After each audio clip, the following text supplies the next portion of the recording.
Le journal de 8h sur Europe 1, Fanny Marceau. Bonjour Fanny. Bonjour Dimitri, bonjour à tous. 6 jours, presque une semaine que Liana n'a plus donné signe de vie. La fillette de 11 ans a été vue pour la dernière fois vendredi à la sortie du collège à Fleurance dans le Gers.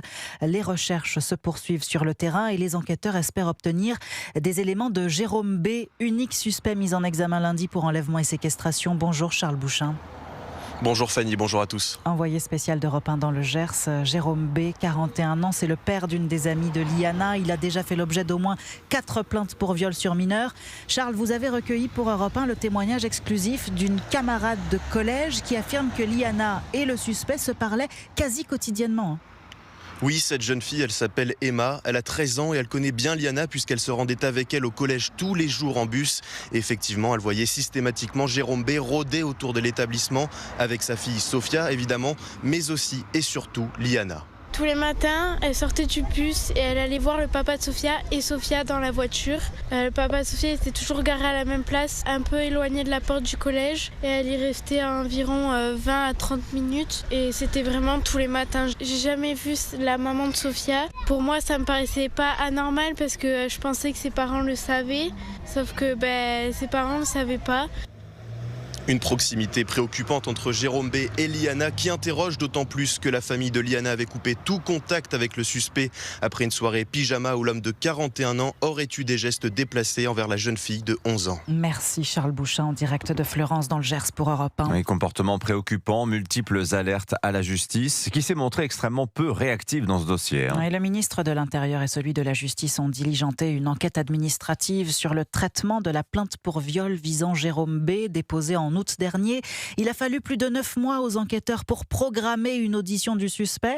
Un délai regrettable et sur lequel la justice doit travailler, comme l'explique Jacques Dallest, ancien procureur général qui a notamment travaillé sur l'affaire Maëlys. Il était l'invité d'Europe 1 à 7h10. Ce qu'il faut arriver, et on doit le faire, c'est d'arriver à prioriser les plaintes, tout ce qui touche aux atteintes aux personnes et notamment aux atteintes sur les mineurs. Et là, pour justement les traiter de façon urgente, comment ont-ils appréhendé cette affaire qui met en cause un individu, un majeur, sur des faits commis sur des mineurs ? Et ça, aujourd'hui, c'est quelque chose qui mobilise beaucoup les parquets. Et que s'est-il passé réellement ? Il y a peut-être des explications, des personnes absentes, des enquêteurs en maladie, je ne sais pas. Et c'est important de déterminer tout le processus chronologique qui s'est déroulé. Jacques Dallest, invité d'Europe 1 matin. Interview complète à retrouver sur le site et l'appli Europe 1. La justice devrait être intraitable avec les casseurs. C'était la promesse d'Emmanuel Macron au lendemain des émeutes de samedi dernier. Et sur les 721 gardes à vue décidées en France, seuls 65 ont donné lieu à des comparutions. Et pour l'heure, les condamnations sont loin de la sévérité attendue, William Molinier. Oui, seuls 6 d'entre eux sont à cette heure incarcérés, c'est-à-dire en prison, soit parce qu'un mandat de dépôt a été prononcé à l'audience, soit parce qu'ils attendent leur procès en détention provisoire. 3 justiciables ont été condamnés à de la prison ferme, 12 à de la prison avec sursis à Paris, où il y a eu 15% de relax. La moyenne des peines n'a été que de 9 mois de prison avec sursis. Ce qui est saisissant dans ce bilan, c'est la légèreté des sanctions à l'encontre de ceux qui ont visé les forces de l'ordre avec des mortiers d'artifice. Alors, certains sont relaxés parce que la preuve n'est pas suffisamment rapportée, mais ce n'est pas le cas d'Aboubaker H. Lui est reconnu coupable de violence sur des policiers lors des violences parisiennes. Or, il n'écope que de 105 heures de travaux d'intérêt général, aucune peine de prison. D'autres faits plus graves ou plus complexes font l'objet d'enquêtes préliminaires ou d'informations judiciaires. 49 majeurs et 34 mineurs n'ont pas encore été jugés. William Molinier. Le pape Léon XIV se rend en Espagne ce week-end. Un long périple, 2500 km de Madrid à Tenerife, séjour du 6 au 12 juin qui se déroulera sous haute sécurité car le souverain pontife serait la cible de l'État islamique. Caroline Baudry. Un pape aux allures de zombie est recouvert de boue. L'image est rendue publique par l'Institut de recherche sur les médias du Moyen-Orient. Elle est attribuée à Al-Iman, canal de propagande de l'État islamique. On y voit Léon XIV coiffé de sa mitre, ballon de football entre les mains dans un paysage d'apocalypse. La foudre et l'orage s'abattent sur un stade madrilène. Les flammes émanent de la Sagrada Familia, écusson du FC Barcelone visible. Le 11 juin, une visite à double sens, peut-on lire, référence directe au voyage de Léon XIV qui rencontrera des fidèles dans ces lieux. Que ces jours soient ces derniers. Cette phrase associée à un portrait du pape aurait également circulé sur ces canaux de propagande.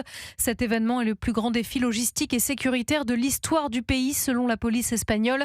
17 000 hommes et femmes seront déployés ainsi que 600 véhicules, 7 hélicoptères et 16 drones. Caroline Baudry. Vous écoutez Europe 1 matin, il est 8h06. Le football a une semaine du coup d'envoi de la Coupe du Monde. Les Bleus en match de préparation à Nantes ce soir. Ils affrontent les éléphants de Côte d'Ivoire au stade de la Beaujoire à 21h10. Revue d'effectifs pour le sélectionneur Didier Deschamps et belle mise en jambe pour l'équipe de France, Cyril de la Morinerie. Oui, avant d'affronter l'Irlande du Nord lundi à Lille, les Bleus font étape à Nantes. À moins d'une semaine du grand départ, voilà un bon test face à la Côte d'Ivoire, championne d'Afrique 2024 et elle aussi qualifiée pour la Coupe du Monde, confirme le défenseur Jules Koundé. Les matchs précédents des Coupes du Monde sont importants. Il faut arriver prêt. La Côte d'Ivoire est un très bon adversaire pour nous préparer. C'est une équipe qu'on a déjà affrontée. Il va falloir qu'on sorte un très bon match si on veut gagner. Didier Deschamps ne prendra aucun risque. Les 6 finalistes de la Ligue des Champions qui ont rejoint les Bleus il y a 2 jours à peine seront probablement préservés. Le défenseur William Saliba, gêné au dos, ne jouera pas.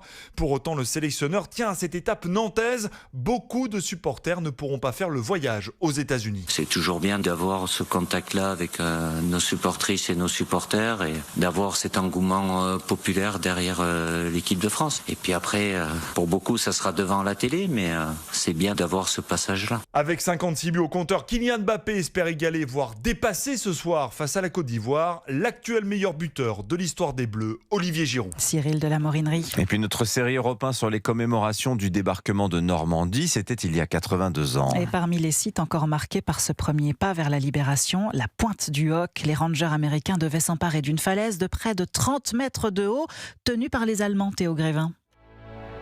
Le matin du jour J, la Pointe du Hoc fait l'objet d'une attention toute particulière de la part des Alliés.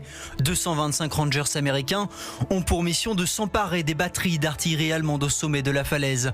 Scott Desjardins est le superintendant de la Pointe du Hoc. Ils vont faire des mois et des mois et des mois d'entraînement. Les Allemands, ils ne sont pas préparés pour un assaut de la mer. Vers 6h30, l'unité commandée par le colonel James Rudder arrive sur zone. C'est là-haut qu'il faut qu'on grimpe, hein. C'est pas aussi haut que nos falaises d'entraînement. Oui, mais on ne tirerait pas dessus alors. L'assaut légendaire reconstitué dans le film Le jour le plus long débute. Très vite, les Rangers doivent faire face aux mitrailleuses allemandes tout en escaladant la falaise à l'aide de cordes. 100% des Rangers, c'était des volontaires, avec des tests médicaux très très intenses. Ils voulaient avoir les tops de l'état. Sur les 225 combattants lancés dans l'opération, 80 sont tués ou blessés en à peine 1 heure de combat. Mais très vite, la pointe est prise, sécurisée par les Américains. Le plus dur commence, il faut repousser les contre-attaques allemandes. Les hommes-là ont tenu cet endroit pour 3 jours. Les Allemands ont essayé de les dégager 6 fois. On peut dire clairement que c'était héroïque. L'opération est réussie et s'achève le 8 juin avec l'arrivée des renforts. Les États-Unis, qui gèrent le site aujourd'hui, continuent d'investir pour sauvegarder la Pointe du Hoc, défigurée en raison de l'érosion, mais qui reste un symbole du sacrifice américain en Normandie. Théo Grévin. Merci Fanny Marceau, c'était votre journal.